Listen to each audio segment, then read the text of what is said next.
So Oh, look at is this one. still up there.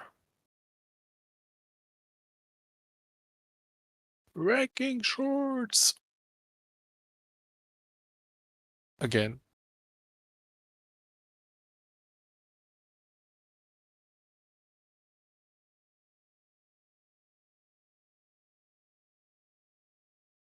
I closed my short. It got to basically where I had averaged down to the entry. So On Doge? yep. I'm still in mine. Yeah, same here. I'm But selling I took mine. profits, 50% profits. Oh yeah, I took all my profits was out of it. It was just the runner short. I missed the last 5%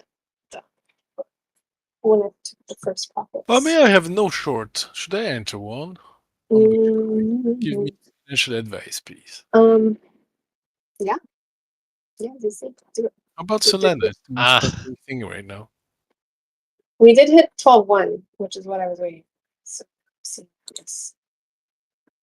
Yeah, because I still think Doge is going down. But you got out of your short? Oh no, I'm still in mine. Oh. Like I'm gonna keep mine open until and see if it hits the level. It hasn't invalidated my chart yet, so. Is your level 10? So I'm debating on whether or not if I want to close my short at this mid-level here at a 111 or just under 10 at 9.7. Yeah, I saw 9.7 too.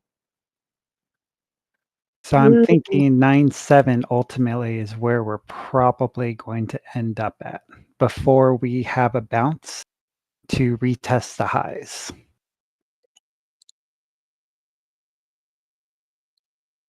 Yeah. That would complete the cowboy.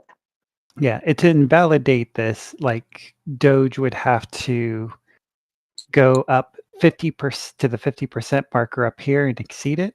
So to invalidate this chart, it would have to hit like 125 to invalidate this. Yeah, 125 was a big area last 12 hours.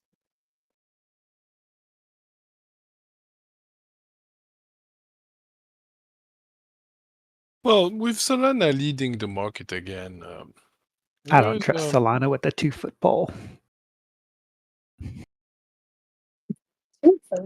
It's so scammy. Like I can't. I'm not gonna touch Solana.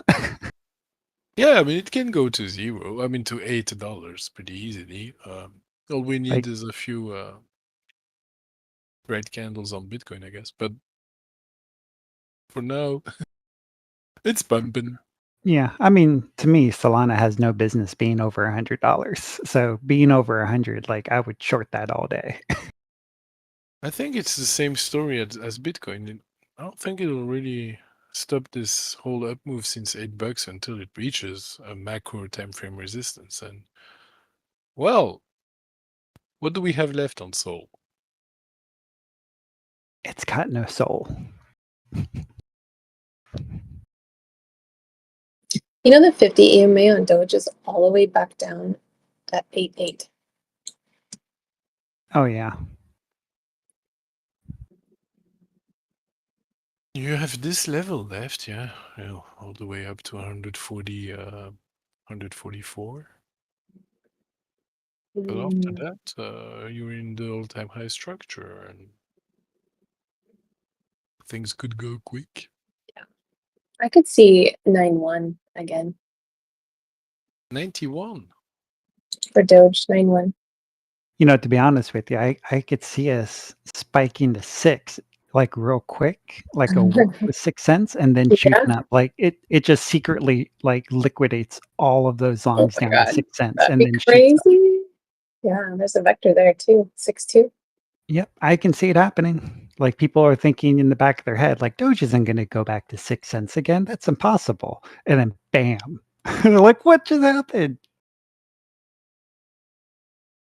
There's a shift happening slowly, you know.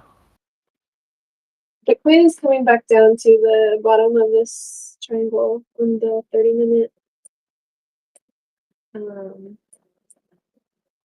Yeah. So plan accordingly.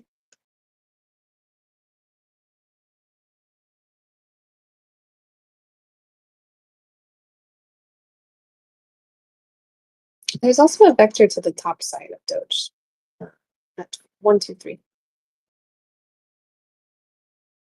Yeah, as soon as I saw this vector on Doge on the 30 minutes, I was like, yeah, it's time to short. Like anytime I see these blue vectors on the top, these blue stopping candles, that's the top. And then see, we got a new blue stopping What do candle you? right here on Doge. I'm sorry, I just started looking at. I didn't know you were streaming. What do you think about pink vectors at the top? Pink vectors, I think that is like a bullish reversal that will come back to eventually. Did you So see that's why I'm Bitcoin's still daily? thinking like we could hit 9.7 and then you're going to see Doge run back up and create a top 3. I'll take it. Can you look at Bitcoin daily with this vector indicator?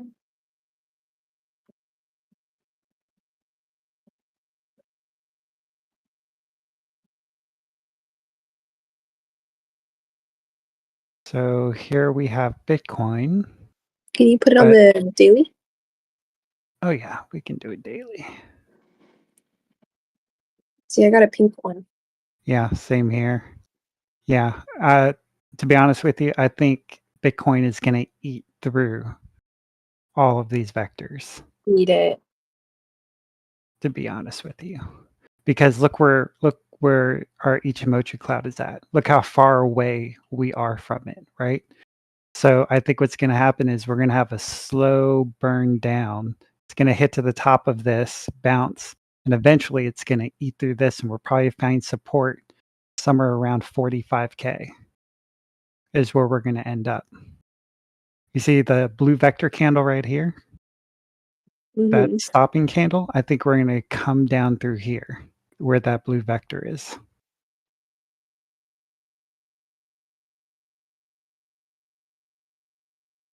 Interesting. Like this is why I refuse to buy at these tops here. Because No, like, that pink one did it for me. I saw it start, and I was like, not that one. so I'm pretty sure Tame is right. Like we're gonna come back down and retest support here. And this will probably, this will be a slow burn down that'll probably take us through to March, Mhm. April to get back Mhm. down here. Like look, if we get to the end of this, right? That takes us to March 21st. And then when we start to get into April, we might dip a little bit below this, but then on April is when we'll probably start coming back up here. What is that line? Which line? The lines you're referring to, the green and pink. Oh, this right here? Oh, these No, are the bottom right, like you had it right the this? first. Yeah, yeah. Oh, this is the Ichimoku cloud. Can you explain that to me? Yeah, so they're just levels of support. So this green here are all buy orders essentially. I'm not sure, but I think it's like Bollinger Bands, Yeah, it's a little depending bit. on the volatility, on the current volatility, it gives you a range to the bottom. Yeah. Oh yeah, and it Does it give a always. resistance too, though? Yeah, well, I mean, it acts as support. No resistance? No, so You have nothing this on the top? technically would have been the resistance here, and it broke through the resistance. Like this was all resistance before. But it wasn't there yet. Precisely.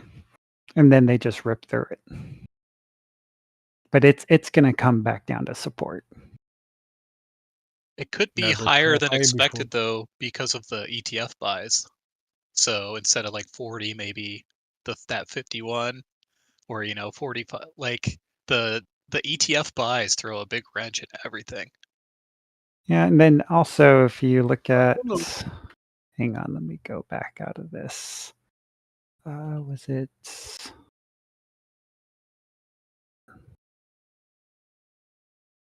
So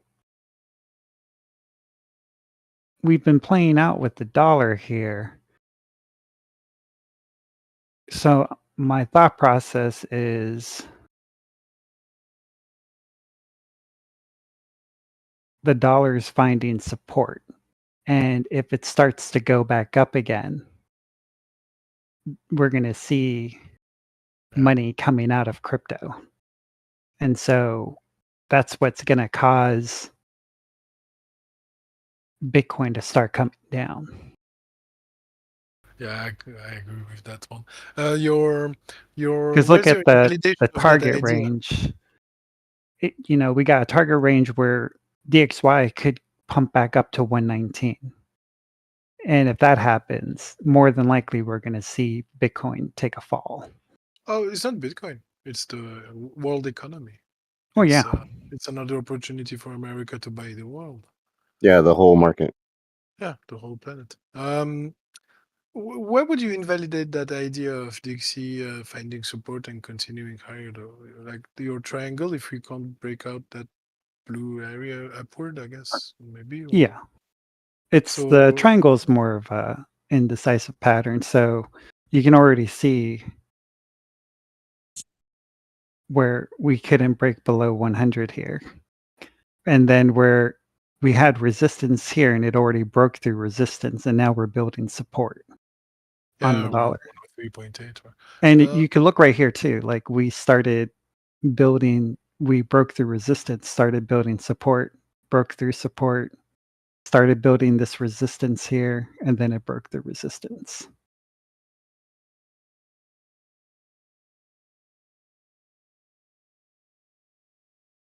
Yeah, 105 is resistance now, right? For 4.9. What do we look like for the monthly? Actually, 104.5. So you see how on the monthly we bounced off the 50 EMA, and look how we're building support up. You notice the same pattern with Bitcoin, right? Where we started building the support up and then it skyrocketed above support. We're at 6K breaking down. Yeah, that's what I'm thinking. We're just going to keep breaking down. And then if you look at gold, what is gold doing right now? Hang on. It's been pumping a little lately. Yeah, so gold has a bullish flag right now. And we've got a target of gold hitting 3,000.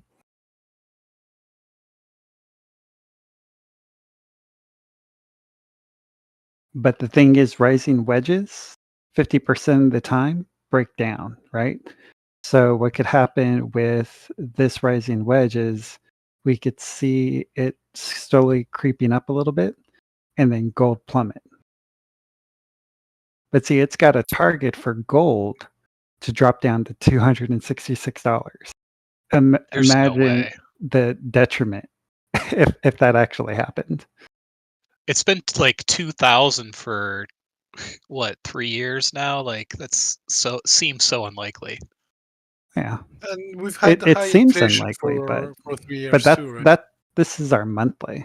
But I mean, it's just like gravity. Anything that comes up eventually is going to come down. Well, you know what? If Bitcoin does take over, that actually seems like a easy target to hit because everybody would dump their gold for Bitcoin if Bitcoin became the gold. Yeah, it could happen. Exactly. And that could cause, a collapse of gold. I mean, come on, guys. You guys are dreaming a little big here, but yeah, I was gonna say we're in la la land now. Well, La it's La 1/10. Land. You guys are smoking that Let's crack look right at the now. metrics. It's 1/10 currently. Gold is 13 trillion, right? We're roughly 1/10 of gold, even a bit more. Yeah. Oh yeah. We're seeing more relation though. Like there's more correlation now than there was back in 2020 with Bitcoin and gold, especially with the ETF. So you see some correlation with gold actually. Yeah, but it only needs a 10x to beat gold in market cap. I mean, look at the SPY. Like this could cause, well, this is the monthly. The monthly is a little bit more realistic to some extent on the SPY because it may not I mean, I don't know. If the SPY comes down to 180, right, then gold could definitely do the same thing. Yes. Bullish scenario, please. Because 180 on SPY. Well, if we look on the daily's even on this rising wedge and has a target going back down to 484. But it's got this support band right here, right? So if it breaks through the support band, then, the SPY's going to go down. Hold on to your britches. And if the SPY starts collapsing, then Bitcoin's going to probably, that Yeah, could be the reason why Bitcoin made the pull up as it did. Because imagine if Bitcoin stayed around 40K when this is happening, right? Then Bitcoin would more than likely drop below 20K, right? So if Bitcoin didn't make that pump past 60K, it would have had a much farther way to go down. yeah. That Sol short printed short term. I just closed it though. Yes, it did. Did you re-enter higher after 134 was? No, I just one and done it. Okay. Yeah, well, Solana is only up 8% currently. God, And it was a that's 40% on a 20x from where I got in. Yeah, and see, we got on the daily on Sol, it probably won't go up too much higher here. We might get a little bit higher, but I doubt it. It's probably going to start breaking down from here. Just made Unless it can invalidate this rising wedge. But I don't think that's going to happen. Let's I keep think that it's for probably this going to. weekend. For the weekend. Oh yeah, you'll probably see Sol retest the bottom of this rising wedge around $94.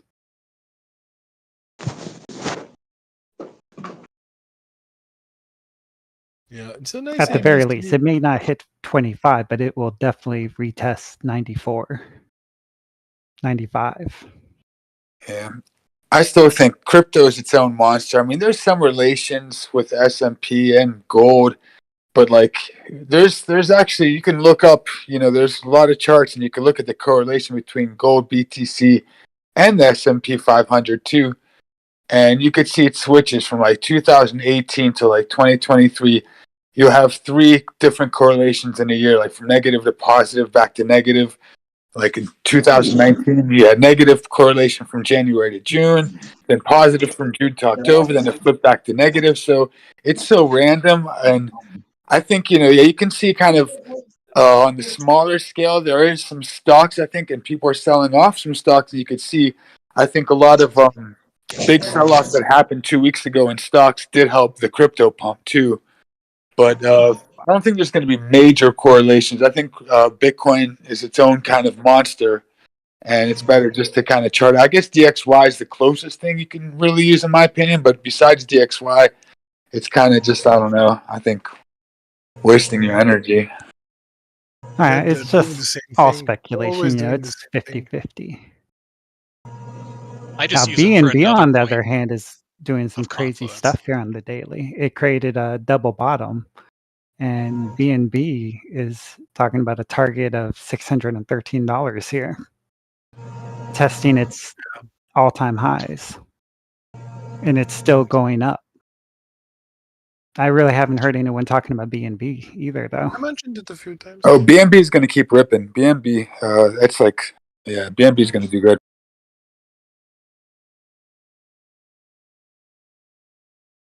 They keep burning tokens too. Do you see this 61K fight? Still a battle? No, there's no volume, zero. It's just, people are panicking. I see all the sell. See, But this was the call of the bull market, was when TRB had that huge scam wick up to $550. But that's when I knew we were starting to become bullish on the whole market. Is when TRB makes its scam wicks. That's funny. I mean, the I whole like thing your about analysis TRB, of S&P and all. It's cool. And Drew, they go together. They always go together. It's just a No, matter they of don't. perspective. Let's like they don't always go together. They very often go together, and when they don't, it's a matter of time switch. Yeah. It's just another data point that I add. Like, if this is happening, if that is happening, and Yeah. we're pumping on SPY, like, I take it as like when SPY is pumping, Confirmation. we're more likely to pump on crypto, and vice Okay. versa. But I just use it as a point of confluence. So No. I have it up in front of me up until let's see. So correlation between Bitcoin and the stock market of the S&P 500 index. So like Okay. let's say 2022, it was just from January to it was positive the whole year. But then 2023 January, the beginning of the year was slightly negative, and then the end of the year was positive. Or like 2021, you had January to May, it was positive correlation. June to August was negative correlation, and then August to the end of year was positive correlation. So it switches a lot. Sometimes you have like a few months delay, but Yeah. overall, Come do it, Ukraine Captain. dip is the same timing as Bitcoin's 15K bottom, and even recently that retraced to 24.8. The October dip. It's exactly Somebody the got their same mic on. timing as S&P's retrace. Dude, that's Human's computer fan. I think he's doing the vacuuming. someone's cleaning up. No, it's one more confluence factor. You want to take a long, you're at support. What's the ES doing? Is it okay with that idea? Because it will give you a better win rate if it's okay, on average. Oh, look at poor Doge. All the way up to 75 cents and then just rip down. And right now there's a big dumping potential, but there are not a single sign of weakness in the stock market pump. In my opinion, we got nothing.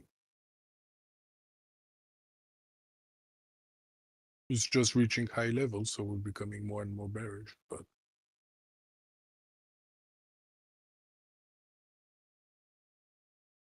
the biggest red candle we managed to do is 1%. Yeah.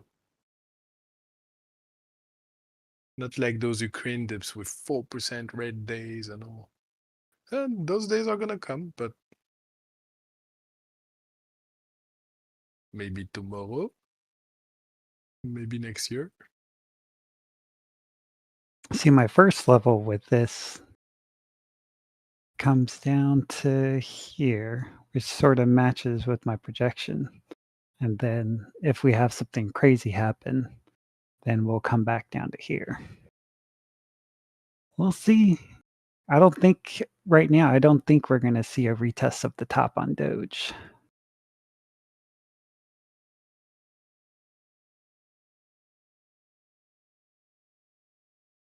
How do I retweet on Twitter? Just hit that little circle button at the bottom of the post. It's like that loop button. Does it say repost? I Yeah. think so, yeah.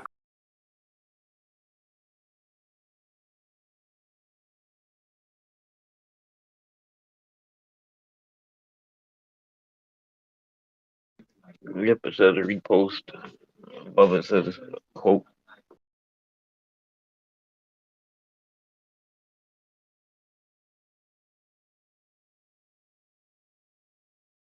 You're just making that same angular it just made before it.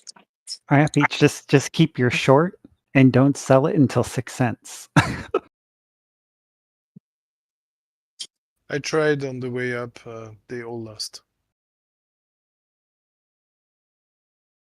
That's because do you use these vector candles at all when you're No. trading? Do you use trading No. view? No. So Zero I- indicator. I don't use any indicator. Just so price. try using these. The indicators I use is coming from Trader's Reality. Yeah. for the vector candles. But it just makes it easier to know when to short, so you don't get liquidated out of your trade. Yeah.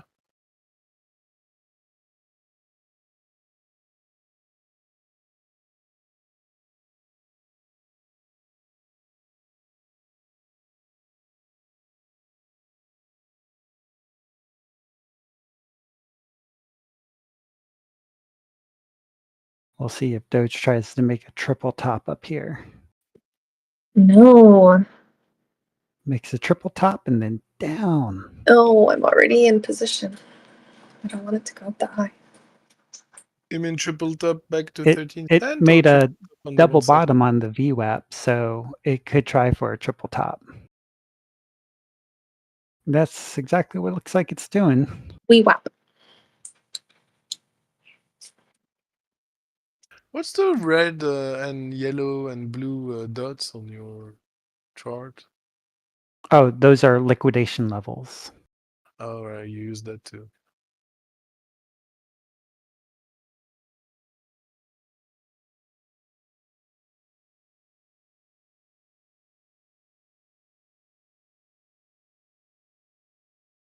Ah, it's funny. You guys all have like at least 10 different indicators on your charts.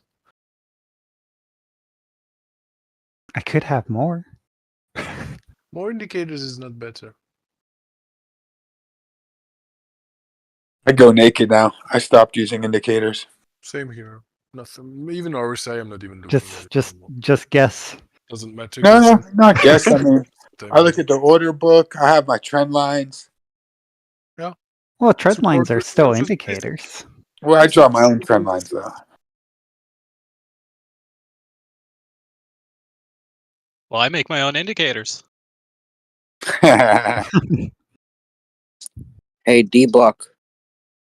Yo, Hey, it's Adam. what up? What up? All boosted. Hold I on, I'm was just gonna- getting my I Uber sent Eats. you a What's up? I sent you a message on or a private message. I was gonna ask if you could help me real quick. Hold on, something. I gotta get my Uber Eats real quick, but I'll let you know what's up. Okay, like I just wanted to know how to transfer It's like, no, man, I'm not D Block, yo. I'm fucking with you. This isn't D Block, man. Nobody Oh, can tell you guys apart for some reason. wait, who is this again? Because I remember talking to you like a long time ago. But This is Kit. okay. Well, I was gonna. Oh my god. Okay. So I sent it to the wrong DM. No, you probably did. D Block's around, but he's not online right now. I think he's talking about D Block's brother. Oh no, yeah, someone's Okay, brother. Drew? Like, Maybe that dude Anyway. Drew? That That jerk dude that got come his on ass Drew. kicked? Yeah. Yeah. Well, anyways, Yeah. I think I remember the voice because I talked to you guys a long time ago, and I just came back like after a year. Oh, well, welcome back, man. Oh yeah, but like I think I talked to you the other day. I'm not sure. I was like you guys were doing a live on YouTube, and I was talking to you. Possibly. I think it was you came back when we were doing the Doge ritual when everyone was just saying Doge, right? I think so. But You're probably it was the talking to other D-Block. day.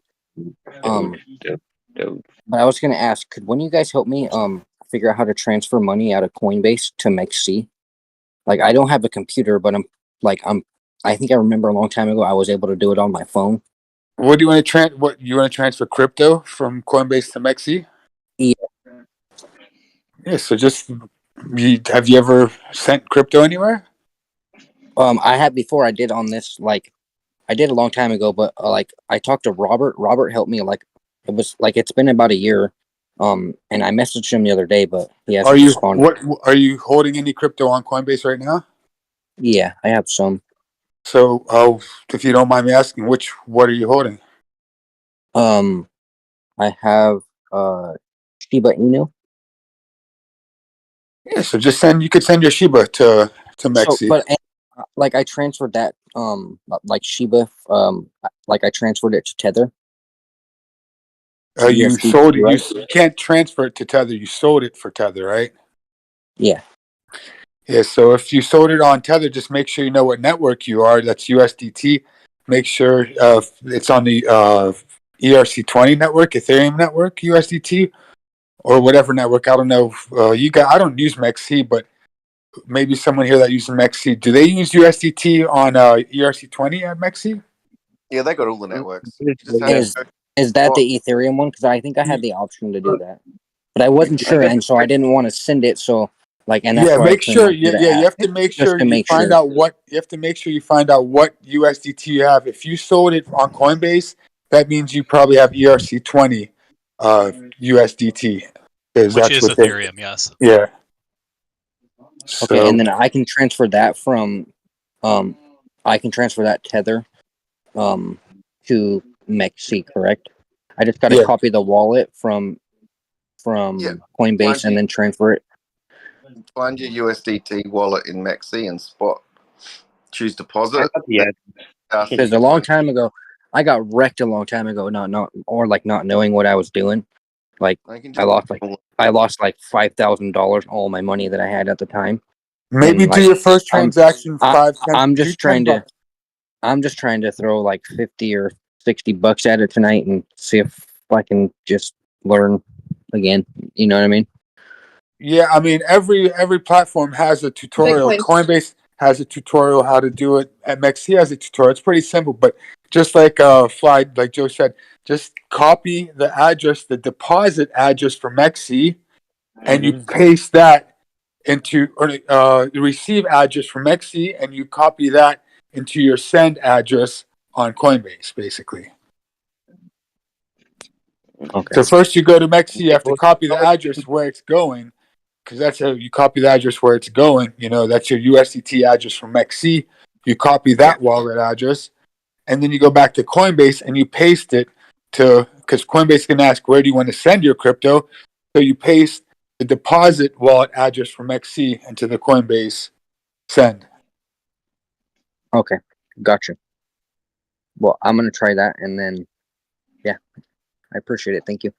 Yep, no worries.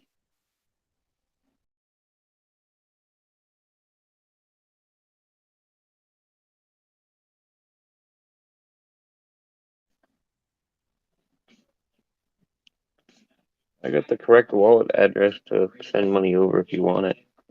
So one thing I do to avoid the ERC20 fee is I actually use Cardano because the charge is only like 0.2 Cardano, so like 12 cents. So I find Well, that's the that's easier good way to to know. transfer. Thank you. Yeah. Yeah, but the thing is, when you're selling your crypto, your USDT for Cardano, you're going to lose some on the transaction there too. So Yeah, if you that's already true. have USDT, it probably makes more sense just to send your USDT. Maybe Yeah. that Ethereum gas can be insane. Yeah, it could be, but transfers usually on the swaps is insane. For the transfers, it's not as bad.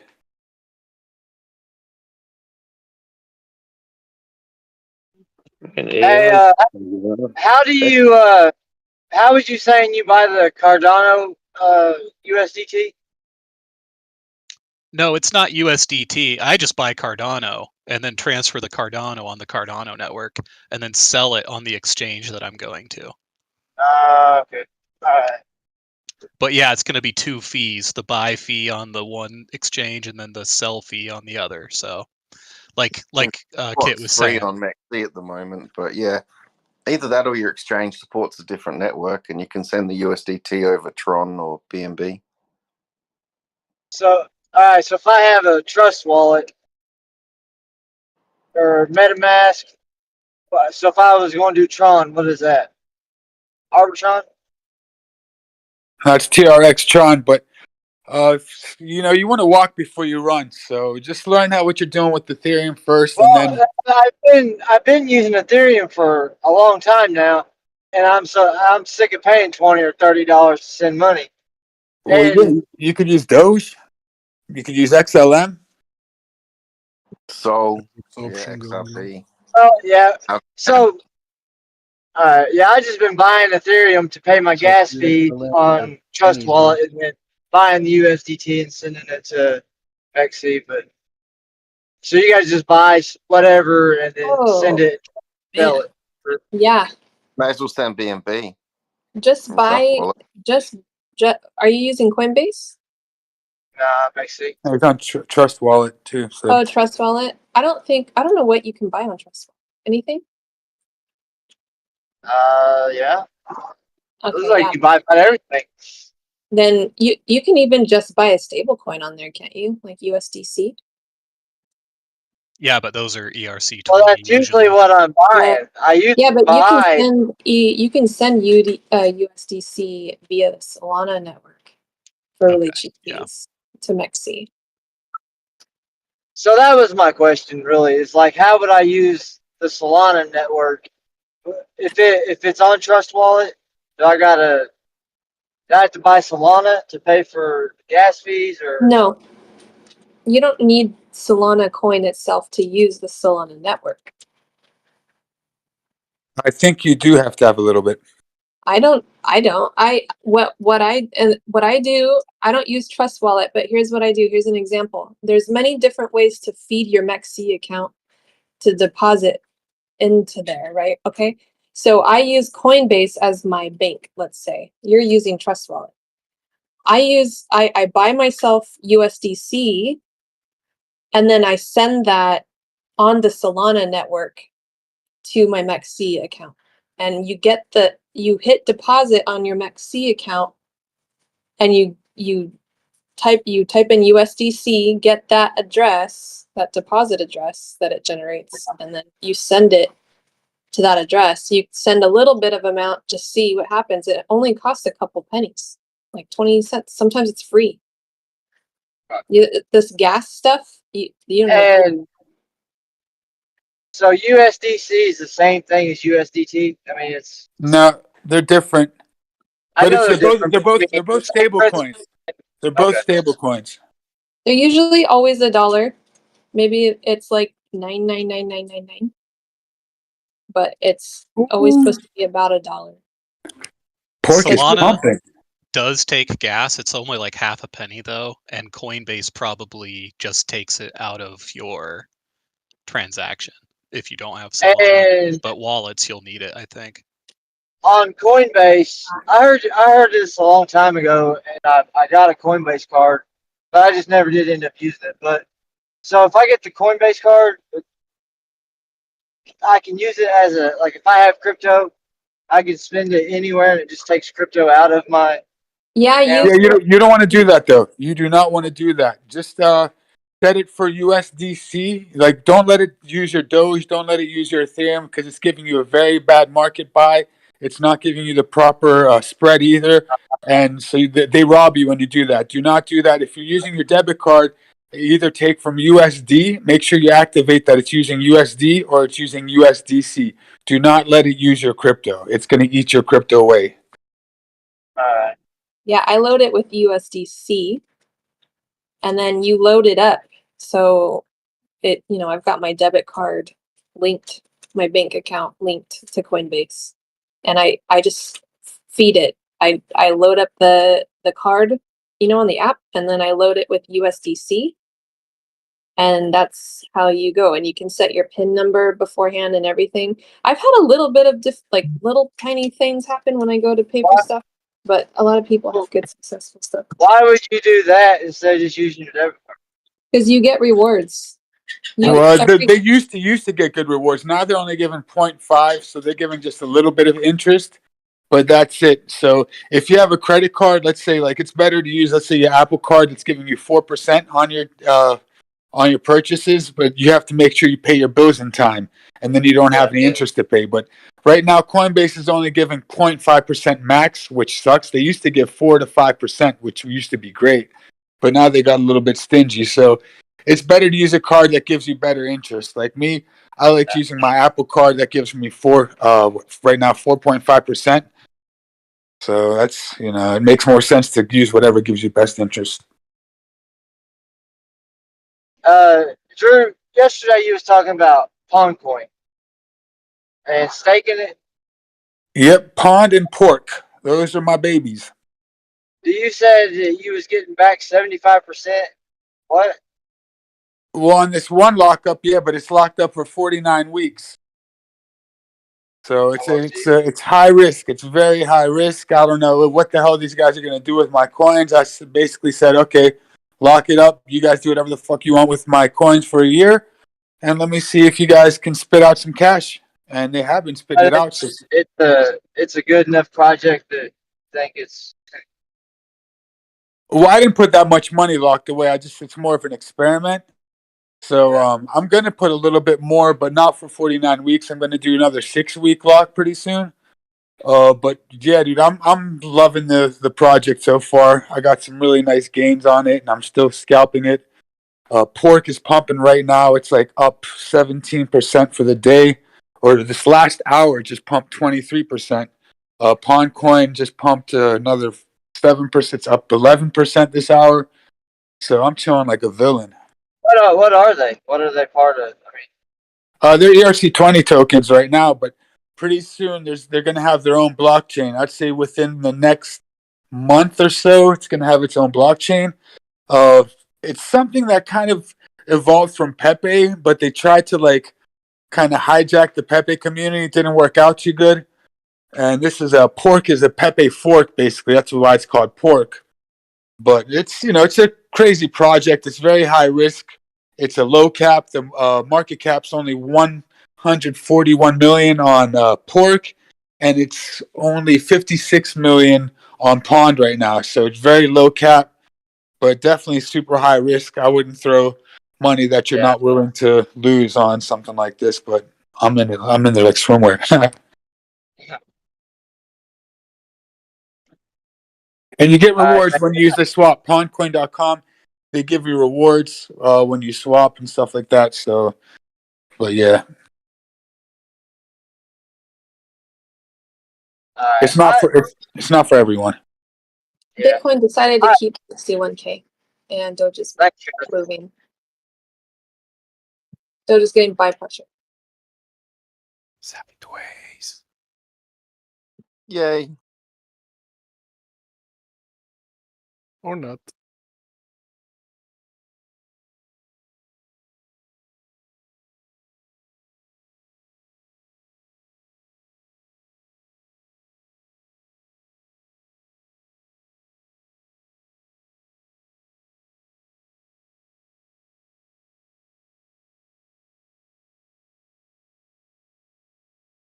We're back.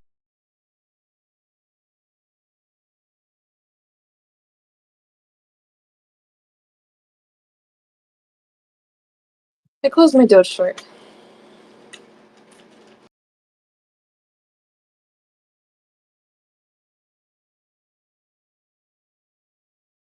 Can we get a boring weekend where Bitcoin is just between 61 and 62 the whole weekend? There's no way that happens, right?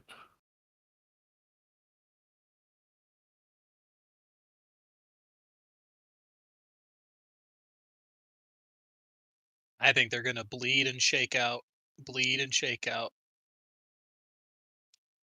because you can run longs and then at the top of the Bitcoin long take profit, causes the price to drop, and then it like busts all the other longs a lot of the times, and then they like re-scoop.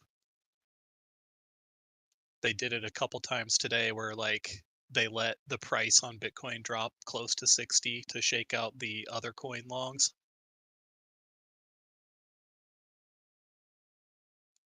So I just feel like they're gonna try to abuse Bitcoin's price in order to manipulate the price of all the coins. So it's like if they need a certain coin to drop another 1 or 2%, short Bitcoin. If you have enough, like the people that have enough money to do that.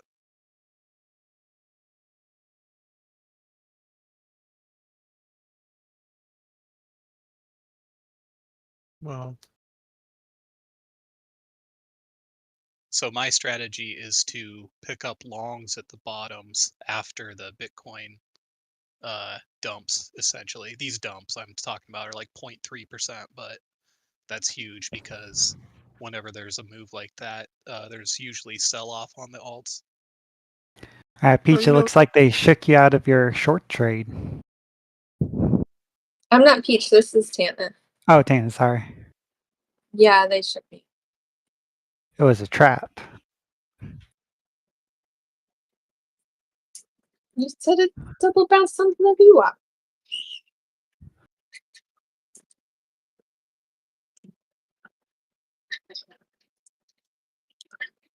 You I guys mean, it seriously did. I mean, considering the it's gonna $50? Sorry. come up a little bit, but it's gonna eventually make its way back down. Even You Bitcoin is now under 61K again. Well, I've got my Bitcoin shorts still. Are you seriously considering a $50 pump as trapping shorts? Oh, no, I mean a $50 dump as trapping longs? Well, it depends on how you're People are trading. just pressing sell right now, but price isn't dropping. It's been like that for more than an hour. It takes time.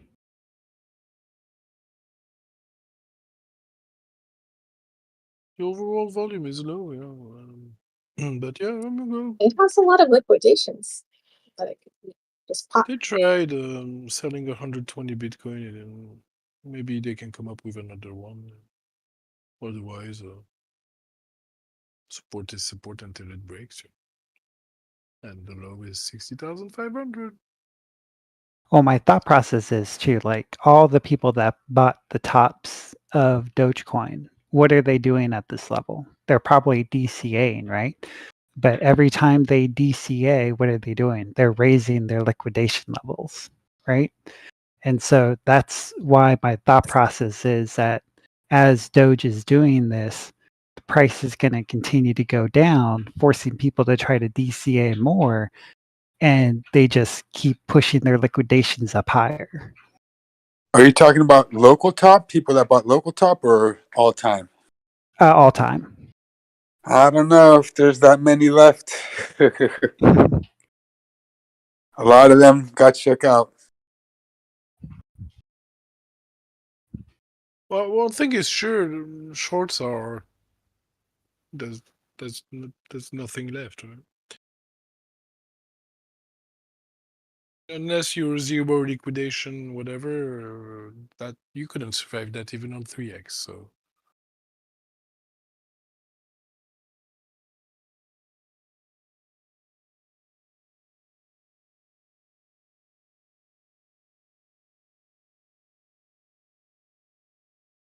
and if you've been short since 28K and you're just adding to your short, even these guys came to their pain level where they gave up, and that's probably what made us spike all the way up to 64.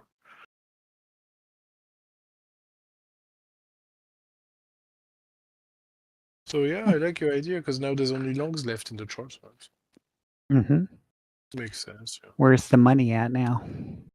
Yeah. Money's slowly going into the alts. Mm-hmm. No, unfortunately, no. It's going into the low caps. Oh yeah, the low cap coins, absolutely. You're probably going to start seeing pretty soon low cap coins go up 1,000%. Yep. Just watch. You're going to see these coins that you're going to be like, oh no, I should have gotten into that, and it's like 10,000%. Yep. Did D Block make his list yet? He said he was going to make us a list of low cap alts that he's in, that he likes. Well, a lot of times too, depending on what exchange you're trading on, they take turns with them. So you got to figure out which ones are going to pop first. Like all of them are probably going to pop. It's just a question of when it's going to hit their cycle.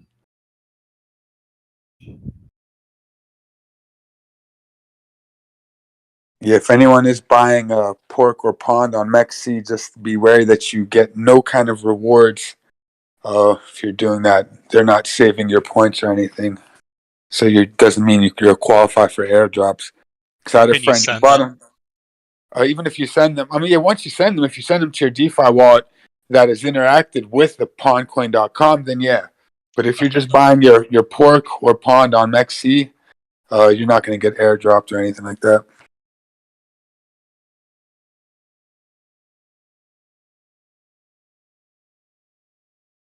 But yeah, you could buy it on MEXC and then interact with the website, like do at least a swap or something, you know.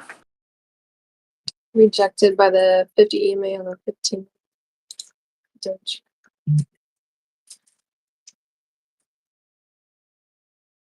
Looks like Hex woke up a little bit. See, on the 15-minute, we've got this Ichimoku cloud right here, and I'm fairly certain what's going to happen here is you're going to see Doge go sideways for a little while, and it's going to break below this Ichimoku cloud. Like you're going to see Doge like over here around 118 before it falls down. And then this Ichimoku cloud is going to extend all the way down here before we start going back up again. That's just what I'm thinking. It's a what? Ichimoto? hmm Ichimoto. Ichimoku cloud. Ichimochi. Ichimoku. K at the end. Ichimoku. Ichimoku.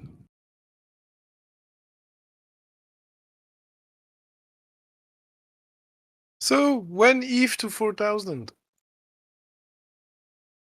Very soon. Like I'm talking about probably within the next 4 days. What? Oh damn. Maybe maybe next 7 days, let's say. The next 24 hours.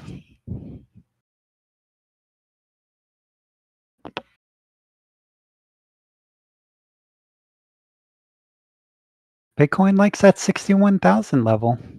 It's fluttering between it. Well, right now it could form a bull flag.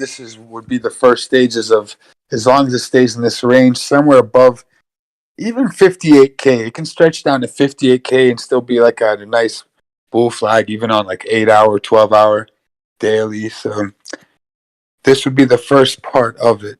But yeah, if we go under that 58, I would say probably going to have to test that previous resistance of 52 as support, like 52K. ETH is Talking about basketball now? On Bybit, ETH is back at balance. That's interesting.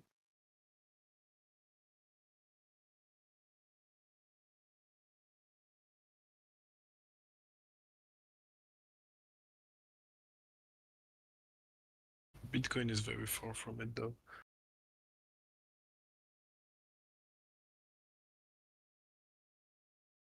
So people think Bitcoin is gonna pump, but not ETH. Not me. Yeah, that's kind of insanity since Bitcoin just got the huge pump and ETH got just like a mini pump from it. People are probably going to take money out of Bitcoin and put it in ETH now. Or I'm saying bullshit, and the short squeeze isn't done on ETH while it's done on Bitcoin, and you had like, yeah, maybe that's the reason. Well, they take turns. They're not going to do both of them at the same time, right? So, you know, then when you see Bitcoin start to fall down to 52 is when you're probably going to see ETH go up to 4K.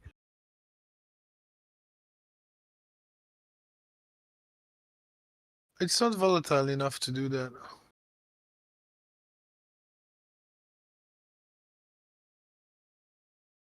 In a few days, at least.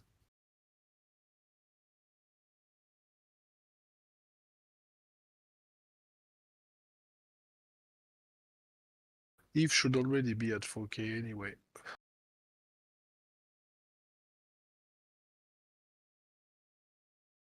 And then it should start outperforming.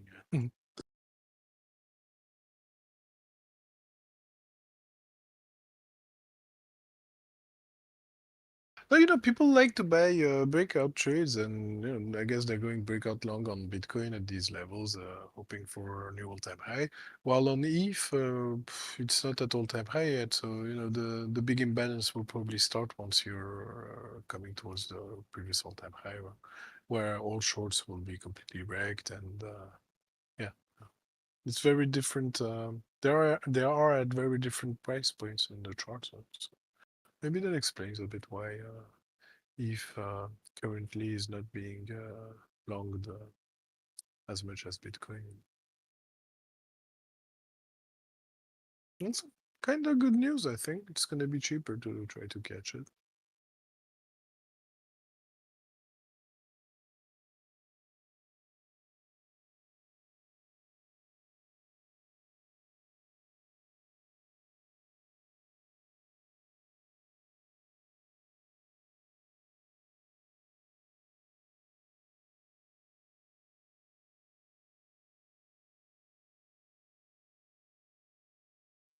Asia session is just not cool.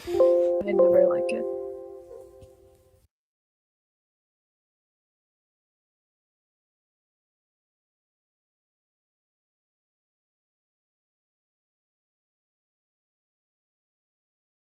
Well, today's a strange day. Also, today's leap year day. So it's Everybody pausing. enjoy this extra day we have, because usually February only has 28 days.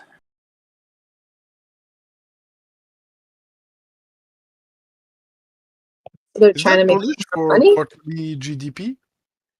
Since people worked one day more this quarter than usual, shouldn't GDP increase a bit more? Technically, yes.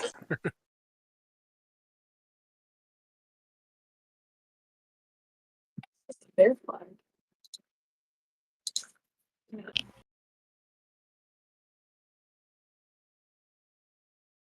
But yeah, this leap year shows what a mess our calendar is. It has nothing to do with the stars anymore, or like equinoxes, or any kind of significant scientific thing. It's all bullshit. Why? I mean, moon cycle, right? No, it's the Gregorian calendar. Aren't there 12 cycles a year, though? I could be wrong. I actually just don't know. I mean, technically, there's 4 cycles, right? The 4 seasons. No, I'm talking about the moon. I thought like the full to blank cycle was 1 month. That depends where you live. In some countries, there's only 2 seasons. 29.5 days on average.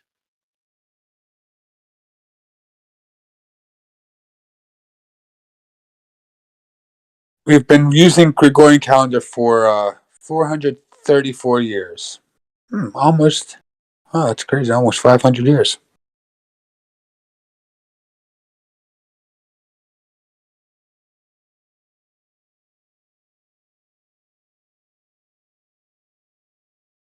But yeah, it's stupid that we're still using this calendar. It needs to change. 10 months.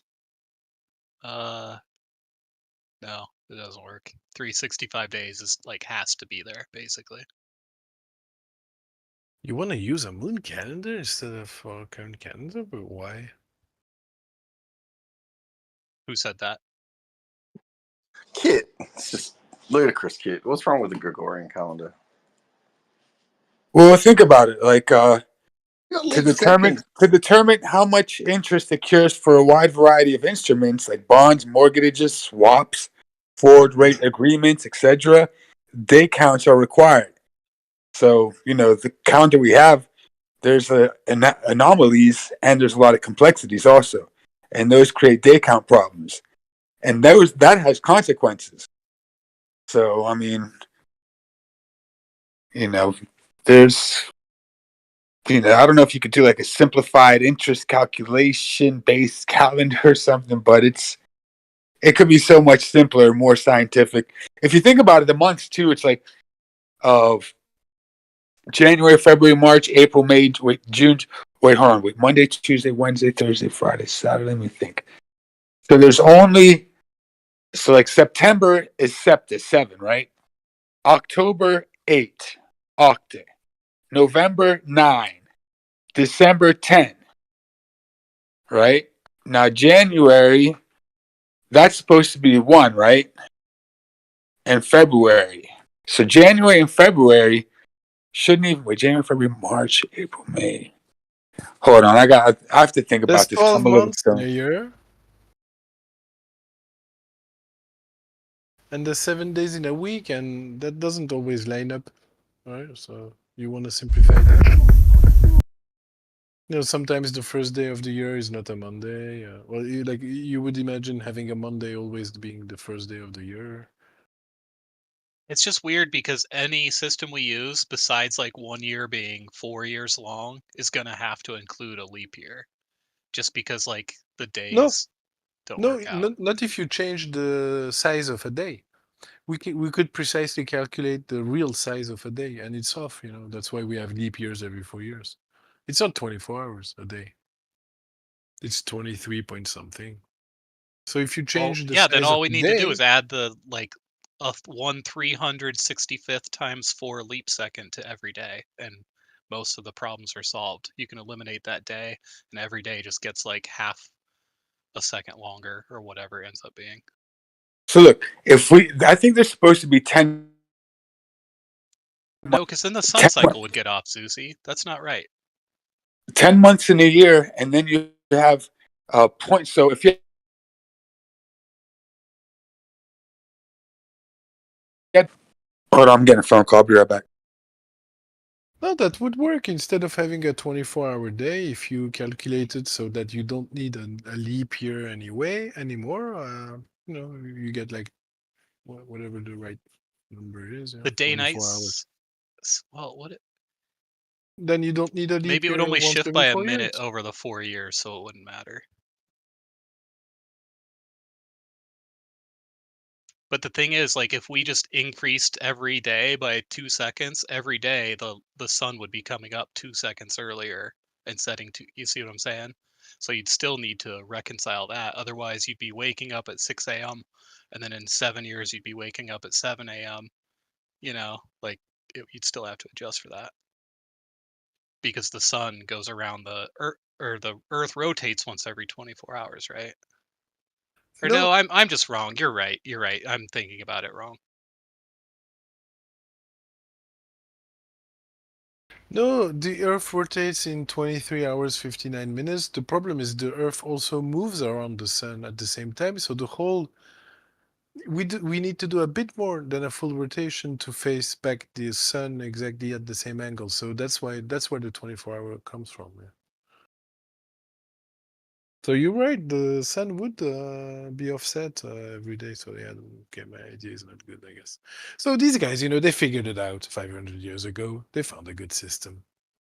They It's probably good. found. It's Yeah, got exactly. 12. You can divide it in Good half, enough. quarters, thirds. It's good enough. They probably had these issues and they solved it like this. So, if you've ever heard much about numbers, some people say base 12 is better than base 10 because of like ways to Yeah. count and different things. Well, it's just clearly divisible by 3, 4, and 6, and 2. It's easy. I gotta go. Quarter. Me too. Trade safe, everybody. Right.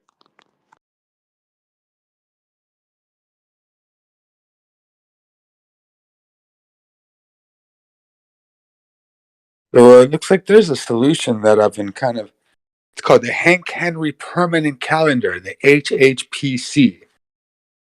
I think I like this calendar much better than the Gregorian.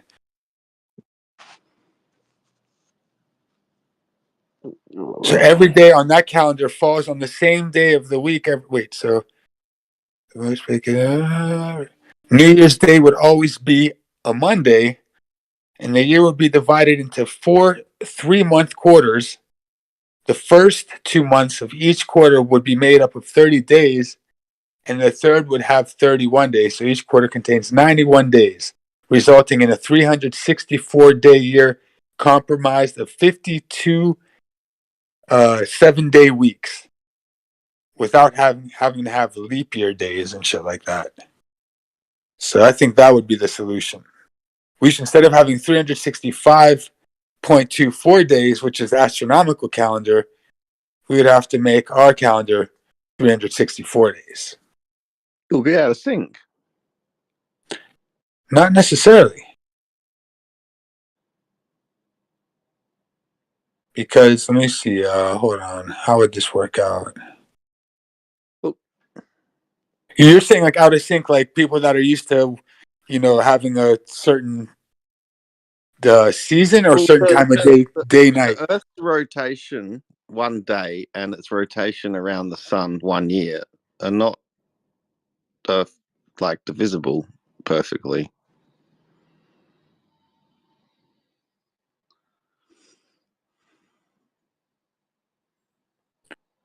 It's an interesting calendar. I'm gonna keep on reading about this, but yeah, it's called the HHPC calendar.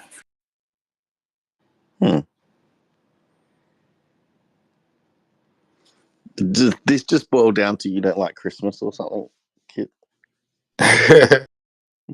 Oh man, it's just like doesn't make sense. Like we have to have leap year days. What's that all about? You know, that just shows by us having to have a leap year day shows that everything's all screwed up. Yeah, it's all a bit wonky. Yeah. I think I once heard that the Christians actually won everything because it's their time. Like before Christ and after Christ, everything is based off of time of the world. It's based off of when they found Jesus. Well, yeah, it's 0. That's the BC, AD, BC. That's like when 0 is for this Gregorian calendar, as they say it's Christ. But yeah, What is it now? BCC or something? They had to change it to be politically correct or something.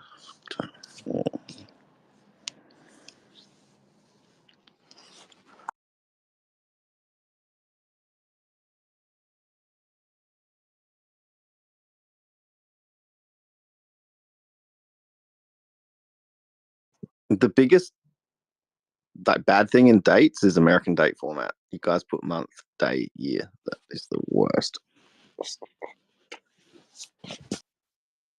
Epic Hero, we're still going down, Doge. You see? I seen like this sideways for 2 more hours.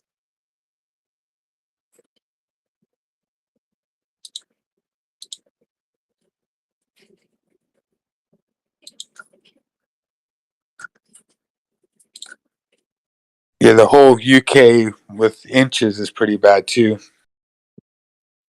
I think we should use nanoseconds since epoch, and everyone should quote how many nanoseconds since epoch. And pounds is pretty stupid too. Yeah. Do you think Fahrenheit is stupid too? That's Definitely. very stupid. Very What's the point stupid. of Fahrenheit? I don't get it. Because Celsius is 0 to 100, freezing to boiling point. Simples. I don't I understand. wonder if Fahrenheit has something to do with absolute 0 Kelvin, if it's related to the Kelvin scale or something. Minus 273 degrees Celsius is Kelvin. I don't know. 0 Kelvin or whatever. Yeah, Yeah, I don't know. Degrees Celsius. I bet you Google Bard can tell us. You would say Fahrenheit is silly.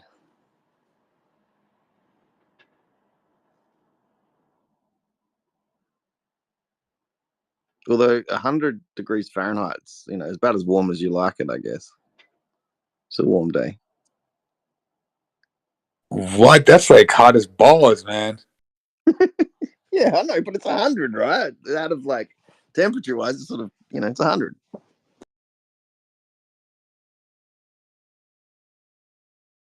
Yeah, so absolute 0 would mean like nothing, no molecular structure moves, right? Like that's where like everything just stops. Stops. Yep.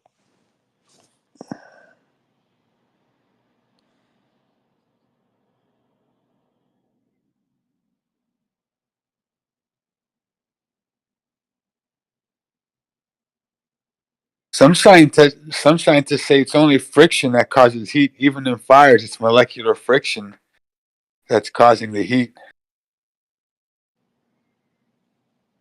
Well, transfer of energy.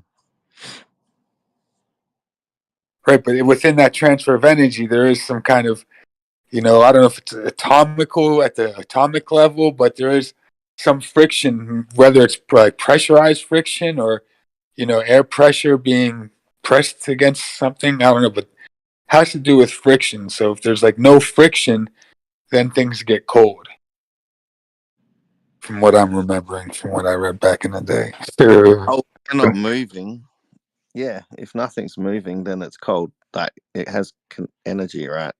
It has to be moving, which could, I guess, create friction.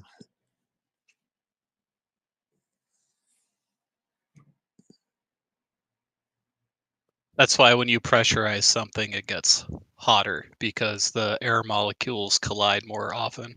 So you can actually measure the temperature rise.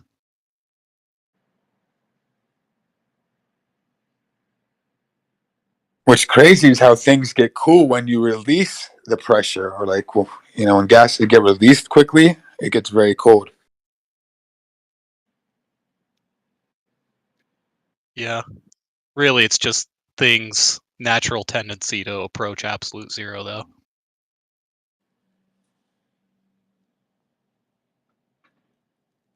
Hot and cold are so relative.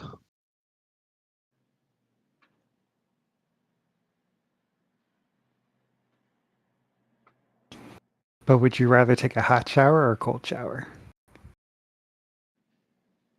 Cold shower in the summer, hot shower in the winter. Yeah, it depends what the weather's like. Depends if you've been working out outside all day long, then cold shower, Mhm. absolutely.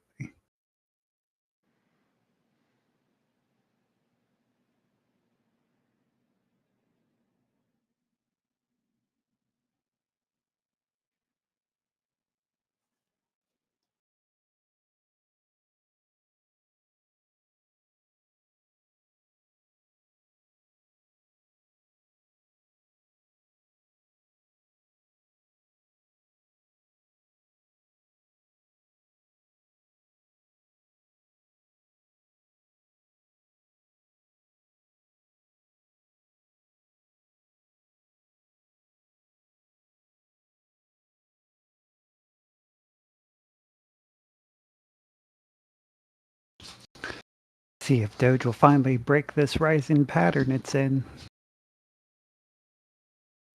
Definitely tricky. There's one above it as well that was much shorter.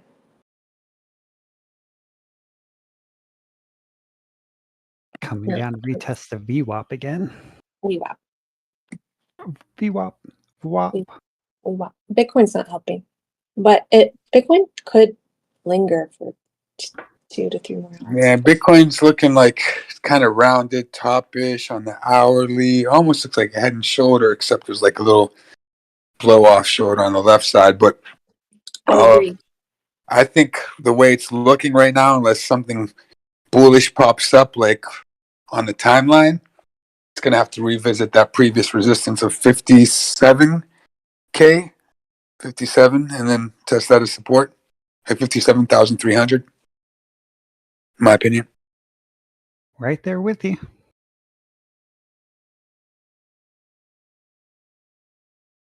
There would probably be a nice little 2% bounce from it if it went that low.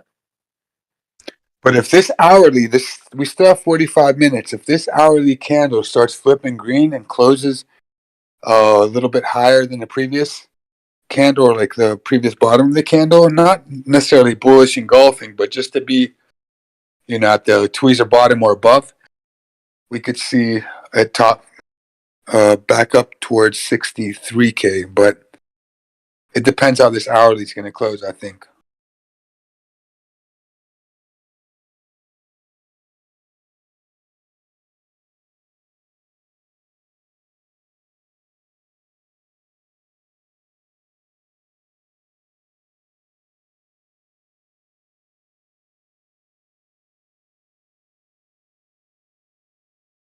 I like how TradingView is trying to give an indicator to buy Doge. It's like, I'm not going to buy at these levels.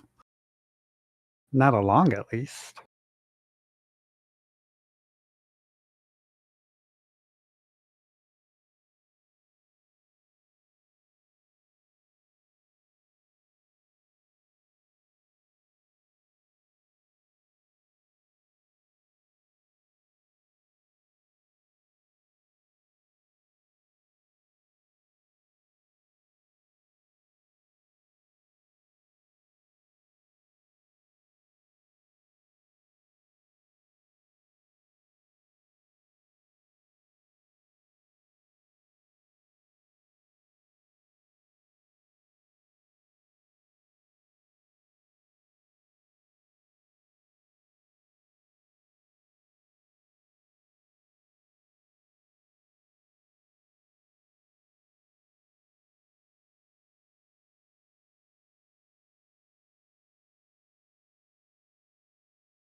this pork coin, it's been trending #1 on Dex stores for the last 2 weeks.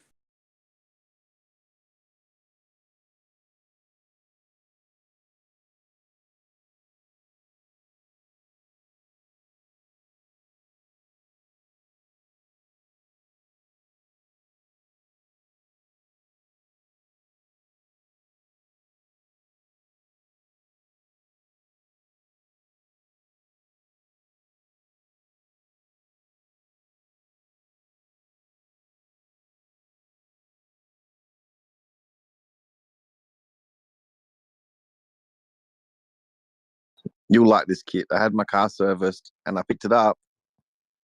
It stalled in the middle of intersection just after service. I don't like that. That sucks, but hopefully you're gonna do what you got to do. Now they picked it up and they serviced it again and then dropped it off. Sounds like you might have a lemon car case. This is an old car. We were just restoring. We were just servicing it. Oh, it's not the Mazda? Not my new one, my old Mazda, because we're going to sell it. We're servicing it. But engine light came on in the middle of the intersection after a service, straight after, like That's 10 crazy. minutes up. Did they tell you what the reason was?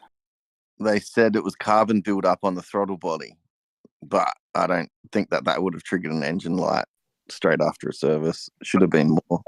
The car was fine until you took it in for service. Yeah. It had something on the drivetrain or something, some grease leak, where they replaced some part. Them doing something to try to get you to bring the car back. I don't know. No, they picked it up. Is it still under warranty? I don't know. It's an old car. The car's not under warranty, but I don't know if the service didn't. I don't know. The dealer picked it up and dealt with it, but I don't think they test drove it after they serviced it.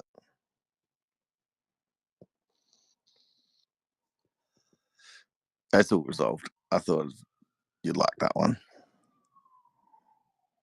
I would have liked it if you would have had a case and maybe, found out that they did something screwed up and like forgot to screw something on there and made the problem a little bit worse. And now you can actually get more than what the car's worth and just get rid of that car and get yourself a brand new Mazda. I was hoping. Oh, I got the brand new. This is my old one, but yeah, And a brand new one. I got a brand new one. Well, you mean another brand spanking new. Yeah. Cars Not are worth.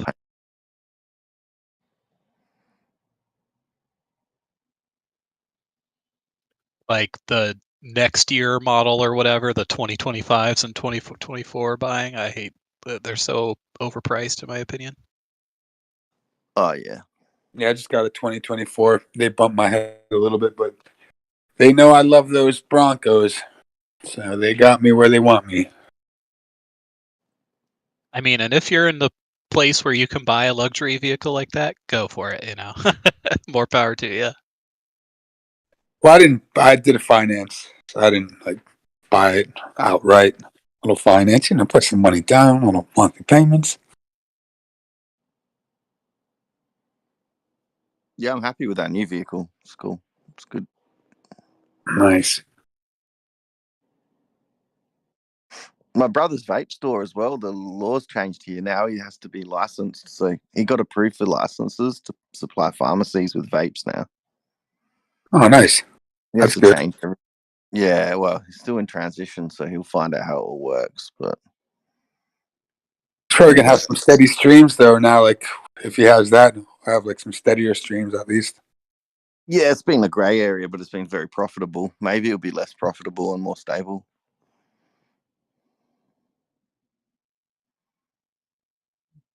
Yeah, our business is slowly picking up. Finally dialed in and tuned into what we kind of really have to do, and just dumbed everything down, made everything simplified.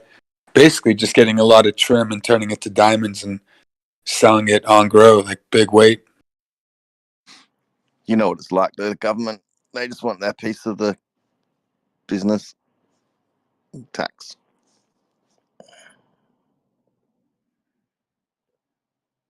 Yeah. Some wheat stocks should start doing good though. I'd say starting actually now get ready. 420 is right around the corner. That's probably going to help a few wheat stocks. Now's the time to load up.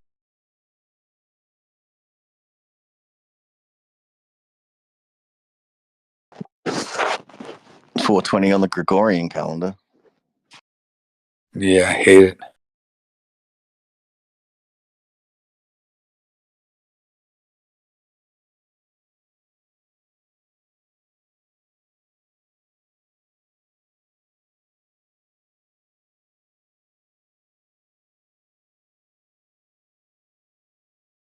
Yeah, this Bitcoin hourly's still not looking too good.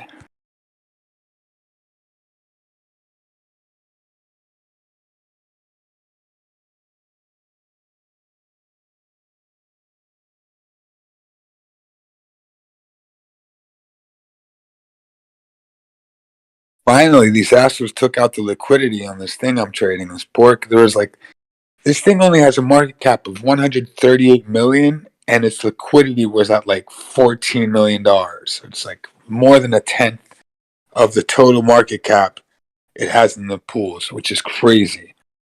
And that's good. It's healthy, but you can't pump. People are like buying and buying and buying, and the price barely moves because there's so much money to absorb it in the pool.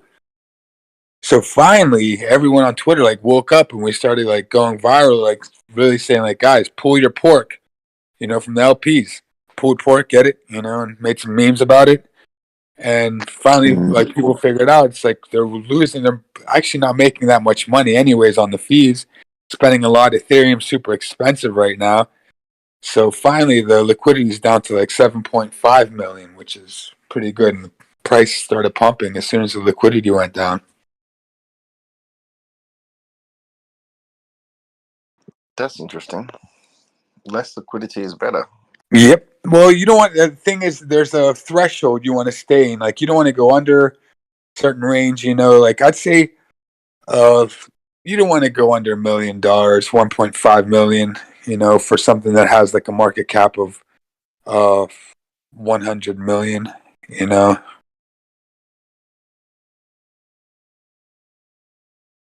1/100th is good, I think. But 1/10 is crazy. Like it's Drew, if you were to divide the market cap by the liquidity, what ratio do you get? What do you get? On the pork or Yeah, on pork. basically almost right now a little bit more than a little bit less than a tenth right now. So it's like So it's around 10. yeah, I'd say 0.07. What's the okay. Because I was See, told the a good market ratio. cap's 140. It's 140 and liquidity 7.5 right now. So $140 million divided by 750,000. $7.5 million is the liquidity. Oh, that's 18. Dang, that's a really high ratio. Yeah. And it was 14 million. So they just reduced by half basically because people started going on Twitter like, guys, what the fuck? Like, you're not even making that much money on the pools and you're losing your money on Ethereum. You might as well just pull your liquidity, and like go do something else, guys. It almost seemed like it was in there by design, like someone was trying to suppress the price by keeping that liquidity in there. Maybe they had some shorts open or something. Who knows?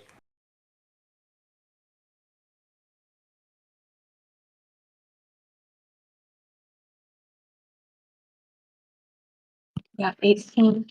So I try to keep a ratio around my low market cap DeFi token around 10. But it's been inching up to around, I think it's at now. Like anything below 10 is way too jumpy.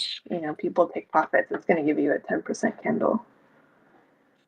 Yeah, the thing is, it's like give or take either way, because once you have less liquidity, it's going to pump easier, but it's also going to dump easier, so yeah, it's all like the thing is, it's a good way to sometimes they have internal mechanisms, like the actual team, they'll do it. So they'll try to time it. And, when there's more, like, let's say, bullish sentiment in the community, they'll reduce the liquidity so it can pump easier. And then when there's bearish sentiment, then they'll increase the liquidity. Okay, that's helpful. Yeah, I'm running a DeFi token on the Sui network right now. That's only a $65,000 market cap with a 4,200 liquidity pool. Uh-huh. But it has 2 liquidity pools. Well, you can get it on Aftermath, you can get it on Blue Move, or you can get it on Turbos Finance. And Turbos Finance offers a really high APR. And so the liquidity pools are split. And I was told a long time ago that it's not like really that good to have split liquidity pools and to like get it all in one place mostly.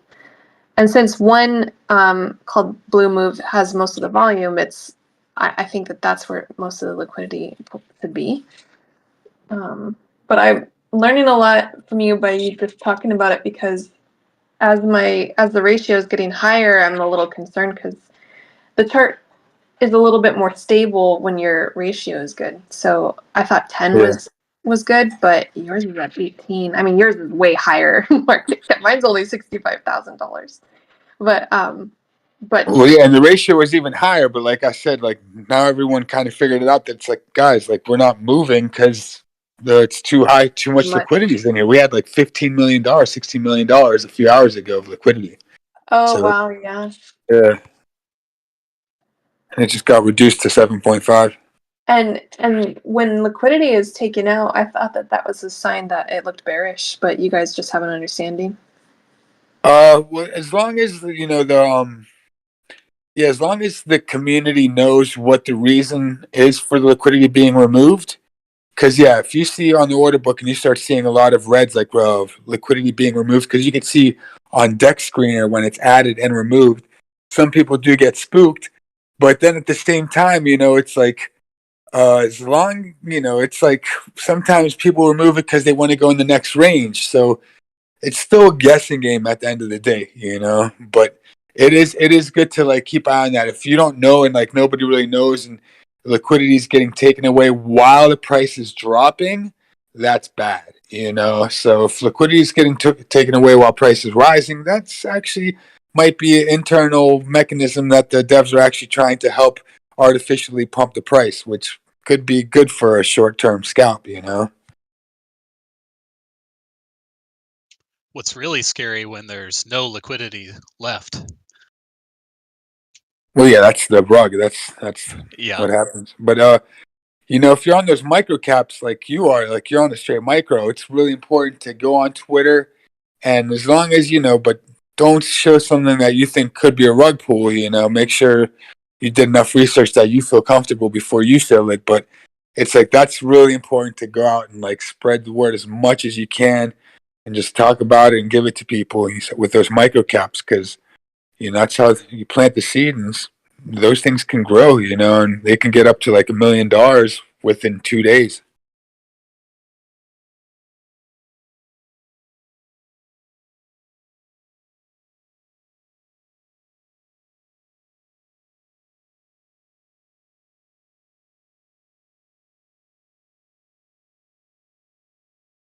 Is yours on Solana network?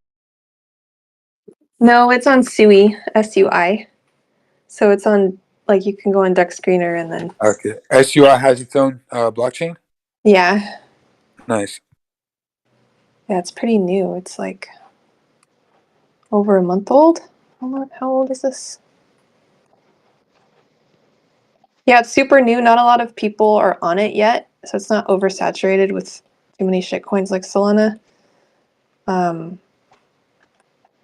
So it's been cool. It's a month old. It's 300 days old, so almost a year. Relatively new. I meant to say my token is new. It's a month old, a little over a month. It's called Simba, the Lonely Lion, and I'm part of the community on there, trying to work it right, and I managed to get it from 1.1K market cap all the way up to almost 100K market cap, like just Nice. by supporting it and like trying to figure out the liquidity pool ratio to the market cap, and like we're paying for calls. I'm in control of the official Twitter, so I'm always tweeting and keeping that active, and going on Twitter Spaces, and going up on stage and chilling it and talking about it. And they're all holders, and they've added liquidity too. And I'm wondering, like, it's people with these small market caps like to front run 100K. That's what I keep noticing. 100K, 200K, like all of these post, right? And our ratio is at 15.4. And I thought that was too high. So I was like, oh, we gotta add more to the liquidity pool. And I'm thinking that maybe we should lower it. Well, like I said, if you want to do it at the right times, if you have a feeling, or if you know anyone's thinking of selling, it's so you want to give them enough liquidity to sell, but you don't want to have low liquidity where a small sell is going to tank the price. So it's like you got to kind of give it liquidity when they're sellers, so they could sell healthy, and they could get the bang for their buck. So it's convenient for them. And then once you see the price pumping, which kind of it's disadvantageous to the buyers while it's pumping, because they're going to get a little extra slippage when there's less liquidity. But it's in the long run, it could be advantageous for them if they hold for that cycle that's getting pumped, basically. So Yeah, it might still just be too early. Yeah, I'm taking it day by day, but I know the longer it lasts, like, of course people get impatient, and so they'll pull out. But maybe that'll be good because they'll pull out. And then we have this arbitrage bot that buys on Turbos and then sells on Blue Move. And every pump it goes, this bot just snipes it. It's so annoying because it'll ruin the chart. But at the same time, it's creating sell TXNs. So it's like, in a way, it's nice because people have just been buying, and like every hour or 2 hours, a big buy will come in, and then no one sells. And so it's just, there is a lot of people just holding. There's only 1 billion token supply, but we also started to send to a dead wallet. So the community is actually like sending their own supply to this dead wallet. And so we're limiting the supply as we go, but I don't want to do too much too early, too soon, when Sui's so new and it's right before the bull run. So I'm day by day learning so many things on the DeFi network, or DeFi area. yeah, it's crazy out there, isn't it? Yeah. Yeah, especially with the spaces and when people are like trying to show a microcap like that, and it's like you can smell it. It's like, all right, everybody, like they're jumping in, and there's already like 2 guys that they're in position, and they're just waiting for a few more people to jump in. Like you said, like it gets close to that 100K, and all of a sudden you start seeing some huge sellers come in from like the OG wallets, and you're like, oh, okay, that's what you guys are doing, just waiting to get to 100K so you can absorb some of your sells, huh? Okay, Yup. Or like the dev wallets have like 90% of the tokens. Yeah. That's another thing I like about this Pond Portcoin ecosystem. I've been tracking the Dune dashboard with all the analytics on blockchain, what's going on, and it's pretty transparent. Of course, there's always going to be maybe a developer has a girlfriend or boyfriend that's doing some things with some insider information, but you can see like the distribution from the first day was healthy from day one, and everybody had an equal chance to buy. Of course, it's first come, first serve, which is, kind of how that's the name of the game. So besides that, though, everything is really good from what I'm seeing.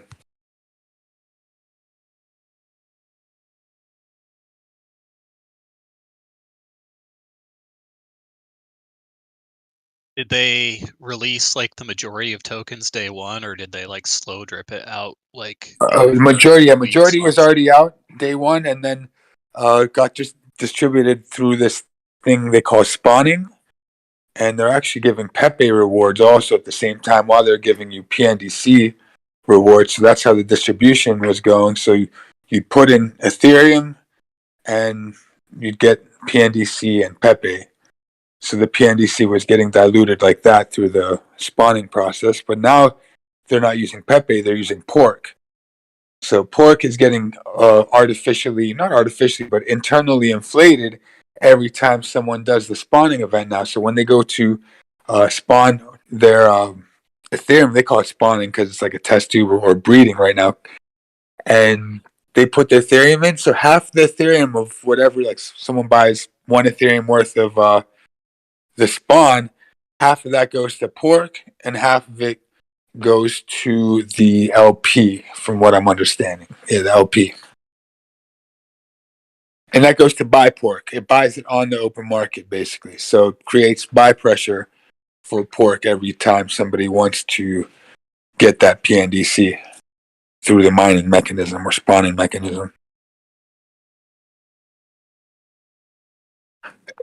They're trying to get it as close as they can to quadratic funding, like a flywheel kind of economic mechanism, which, of course, when people say, oh, they found the infinite money glitch, there's no such thing as the infinite money glitch. But there's not that much friction right now, which is good, so it's moving and you can see everything getting distributed. The wallet, the internal Gnosis wallet, has $21 million worth of rewards just waiting to get distributed to the users. And I'm one of those users right now. And I've been getting distributed so far. I got thousands of dollars distributed to me. So it seems like it's working.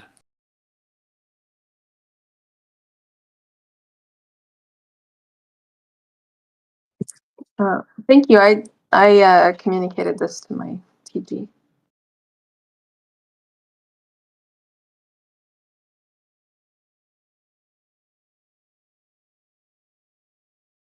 I mean, there's dirty tricks, it's like another thing, the devs would want to do is like if you smell a whale selling,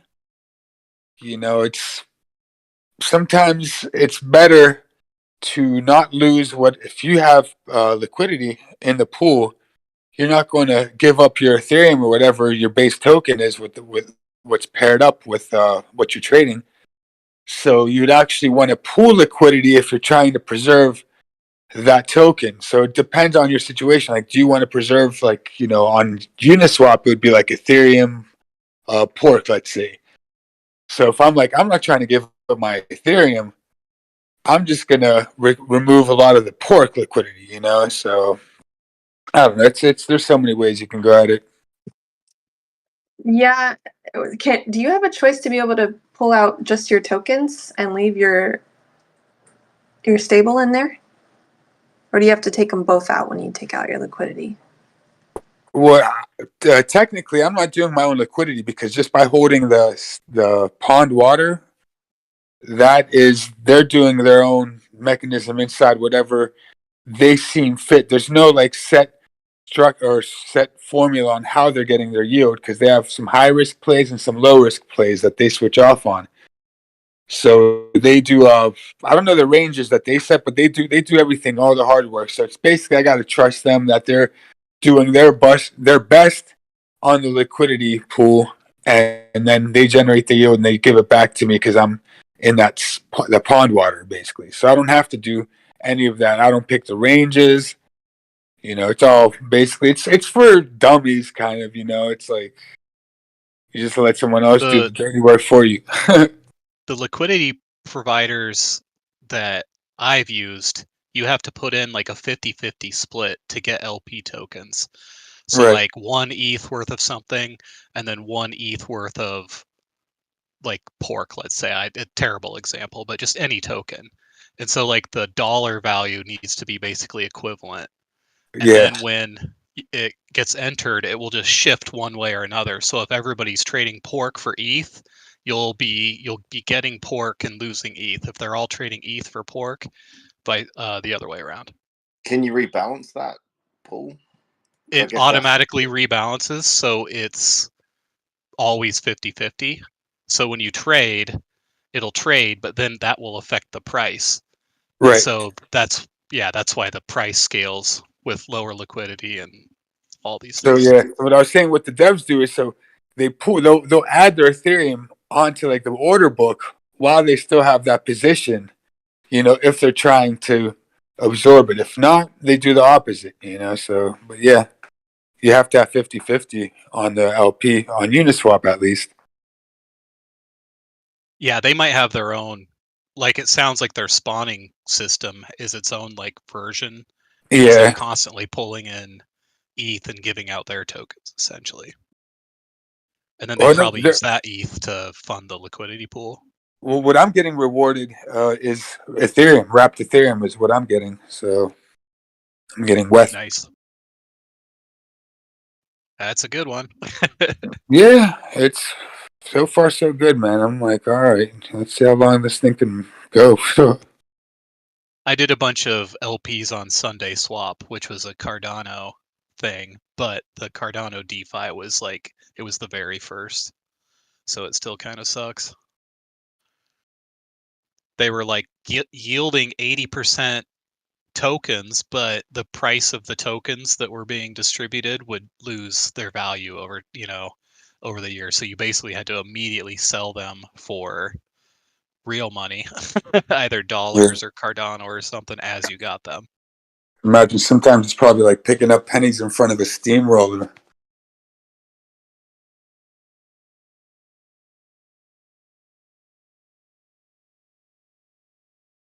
Yeah, whenever there's a super high yield, it's usually because whatever it's yielding is going to lose like more or the same amount of value, or you'll gain, a real interest rate of like 1 or 2%, something like that.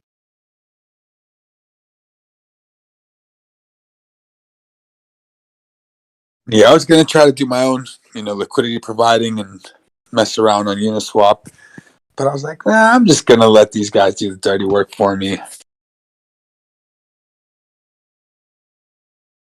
This way I get to hold my original crypto. I don't have to worry about the permanent loss.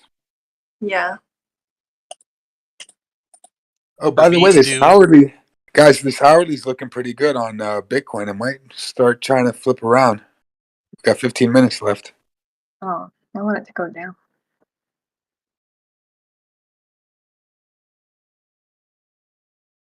it's also really scary if you're doing a liquidity pool and you're not sure of the actors, because in pools where like the dev has the majority of the tokens, they can just come wipe out your pool, take everything, like your ETH It's so into your dirty. pool.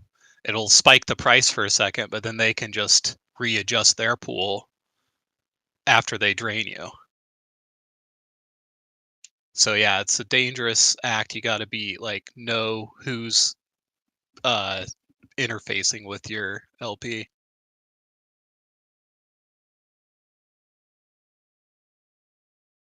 But if you're doing like an LP on like BTC ETH, it's hard to lose. It basically will just auto balance itself and you collect fees every time there's a swap.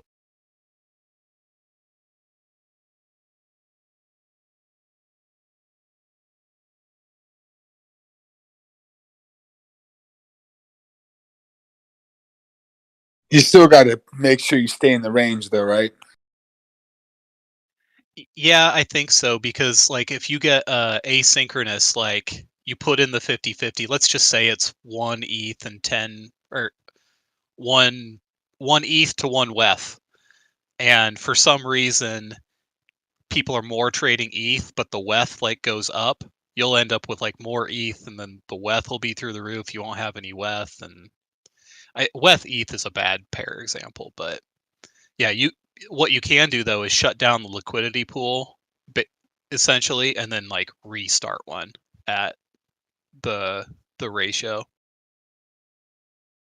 But usually you just need to stop the liquidity pool if you don't like the rate of exchange. Like if it's too one directional, the only real thing you can do is not get into that pool. Interesting. Yeah, I'll be right back. This pork is pumping. I got to keep eye on this. I'll be right back.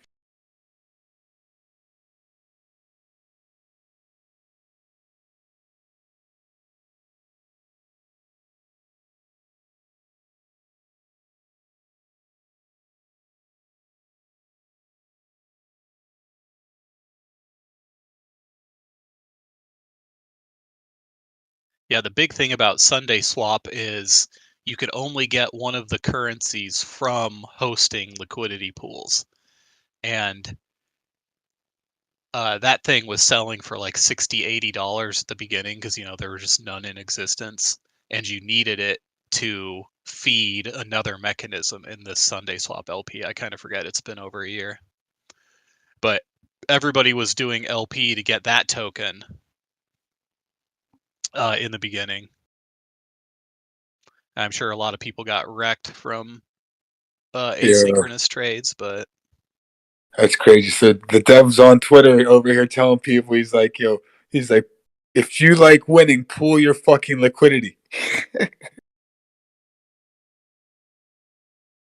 Say, pool your LP if you like winning. I went on a work space call once and I got kicked and banned. I was just listening, and I think it's because I had a Pepe the Frog PFP. But Oh, so you're probably on Mook's space. He's such a dickhead. He does that shit. Were you I on wasn't Mook's? even really listening. I just had it on just to like have some white noise. I don't just peep banter. I wasn't. I just got kicked. I was like, what the? Yeah, I'm banned from like 3 of the spaces things with like 2 of my accounts already. But yeah, they got the dev out here, Paulie. He's telling people to remove their liquidity right now. It's funny. Talk about market manipulation at its finest.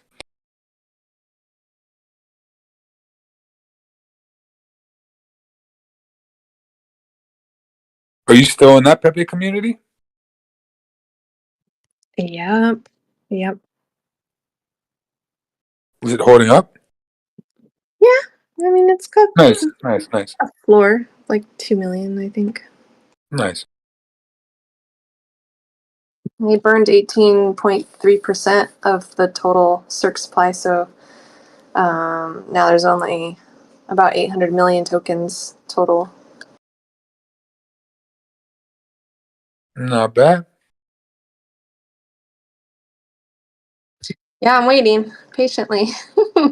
I see you having all the fun, and I'm like, dude, I have like 200,000 tokens. It's not even a lot. I'm just like, if it can just go, like, I would love it. The thing is, I've been having fun, luckily, with the rewards, but price action, like on PNDC, it hasn't been too good. I mean, it's good, compared to day one, basically. There's still a lot of people that are down. Same thing with pork, but the thing is with the rewards, that's been helping out so much. Because pork it's only at 156 million market cap. It was at 300 million not too long ago. I applaud it for just having some extra mechanisms. Most of the shit coins have like literally no utility or mechanisms. They're just a coin. Yeah, that's true.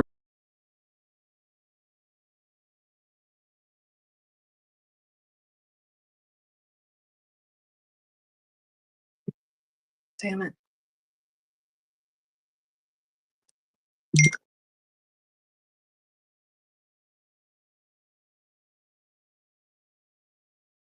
I say shitcoin endearingly. Ethereum is a shitcoin. We love Oh, it. yeah. I even think, Bitcoin has all the ingredients of the OG shitcoin. We don't know who the dev is. It's sketchy. The code's pretty It shitty. is. It is sketch. It's a copy of Hashcash, basically. Yeah. It's not a massive engineering feat. Just waiting for all the squid type tokens to come back out again. The populace is getting more educated. I'd say the crypto people are educated, but man, all the new people that come in with every wave, like they go through the same scams basically that everybody did. I know I've been scammed a couple times. Kind of knowingly, once on a low liquidity coin, and then once the other scam I got scammed on was a like actual Ponzi. Like I knew it was a Ponzi going into it, but I tried to do it anyway. It was one of those things where you stake your coin for X amount of days, and then you get such and such back. But once the pool of money ran out, it was just gone. So it was like a literal Ponzi, and everybody was just like trying to guess when the money would run out. But the short-term stakes only paid like 10 or 12%, and the longest stake paid like 600%, I think. But as the time went on, the percentages TDS adjusted Ponzi. too. So like the 30-day would go up and up and up and up. Pool drained in like 17 or 18 days, I think. Maybe 31 if you got there like day one. But basically the day one people did the 30-day stake, and when their stakes came out, I think they killed the pool of money. It was Avalanche.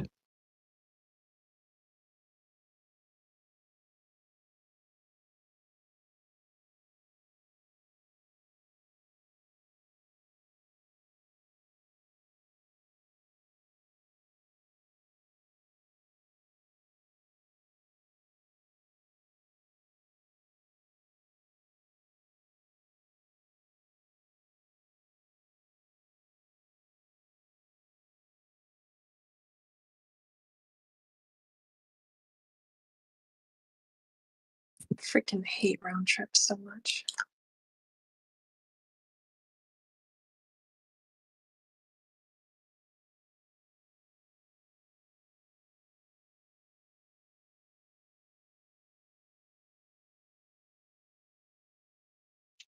What are you referring to? The Doge going to 13 and probably back to 10? Oh my god, it's annoying the heck out of me. Yeah, I round tripped a short. That I was doing very well on was I got that 1% dip and then it just I'm gonna go back up.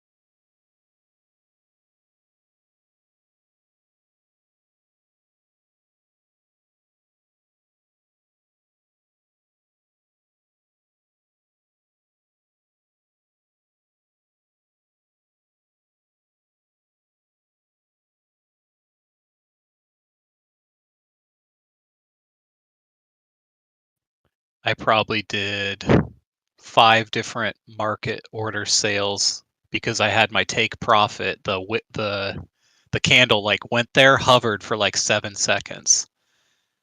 And I'm just like, fuck it. Close the limit order, market sell 25% or something.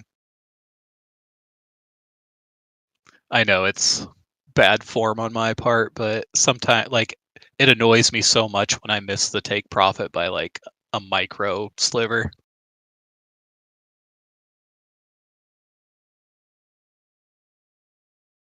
Aptos, it's like in a pennant, in a bear pennant. It keeps testing the top, and now it's triple topped on the 5-minute. But you know, I like trading these patterns because it's kind of like, you know, it gives you like a predictive direction.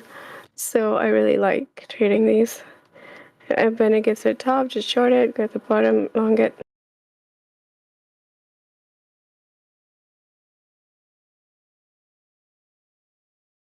Yeah, it has tried 3 times. Maybe it might be able to break it in a few. But the only thing is it's double topped on the hourly. I don't like the hourly pattern. It's not exactly a double top, but it's a very structure, and on the 4 hour it's stuck under this angular, which is at 119302. So, but only 2 more minutes in the angular, so maybe the next candle we can go a little higher since we will be past that angular. Are you eyeing that 10.3 level for the short target? No, I'm not in a short.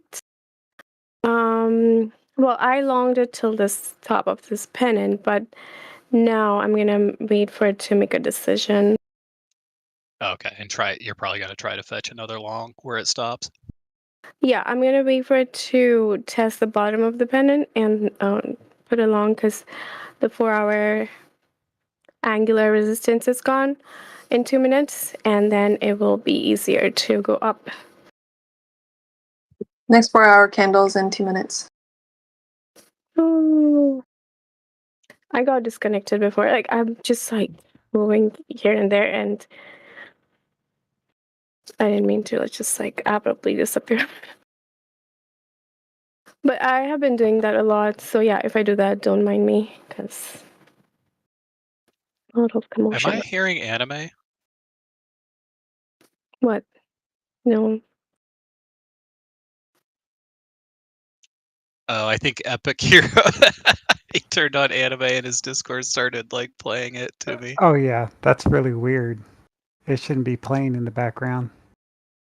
Yeah, the audio source came on, not the visual. I think it's because you're on share screen and not share Chrome. It should just be on share Chrome. Oh, maybe it's because are you playing it on Chrome, the other Chrome window? Oh no, I've got a different window. It should be separated. That is so Weird. weird. There shouldn't be any audio coming through. I'm watching But this that's man. good to know. Yeah, don't be turning it to hentai. Could you imagine if I was playing something else?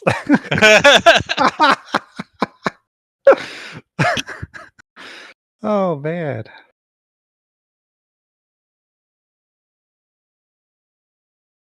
A good thing it was just anime. No, I'm just enjoying this short run. Is this the Doge one? Yeah, I'm still on my Doge short. Yeah, I re-entered. I re-entered too at 12:40.048. Oh, So nice. recently. Yeah, I mean, I'm staying in my Doge short until like 10 cents or under. And I I'm just only wasn't here sure for. if it was gonna go back up to 12.5 or not. I'm was only here for either- a few seconds. It's gonna drop. It's gonna drop. I gotta go. It's gonna drop. It's gonna drop. I gotta go. Gotta go. Gotta go. Let's go. you gonna do the Doge ritual today? Bitcoin's gonna drop. 4-hour candle just opened. I'm in two shorts, New so hourly candle, 11 o'clock. Make a wish for it to drop. I'm wishing.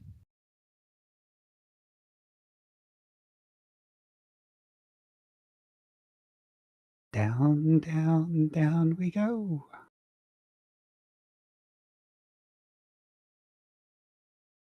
That 12 resistance is just no joke for Doge. It's hard to break.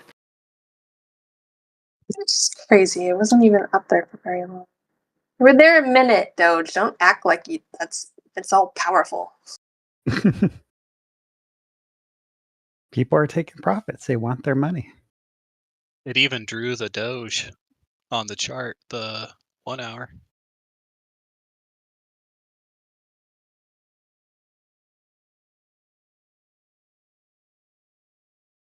How low can you go?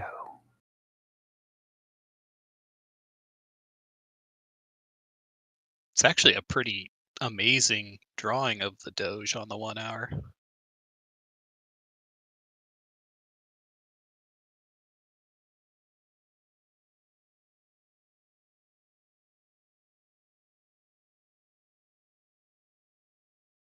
This next 1 hour